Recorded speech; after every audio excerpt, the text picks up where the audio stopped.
Michaela? All right, Nick, thank you so much for that. A key role we know Yemen plays in all of this. The capital of Yemen is teetering on the brink this morning. A fragile ceasefire appears to be holding, at least for now, between government officials in the presidential palace and rebels who have surrounded the area. Could this fragile country and key U.S. ally against al-Qaeda fall further into chaos? Let's turn to our senior international correspondent, Nick Payton-Walsh, the only Western TV journalist in Yemen. What's the latest, Nick?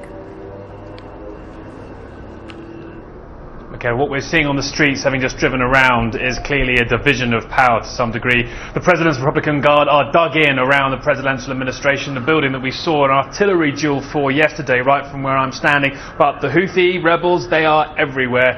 A lot of buildings damaged in the shelling, buses we saw blown up around there too.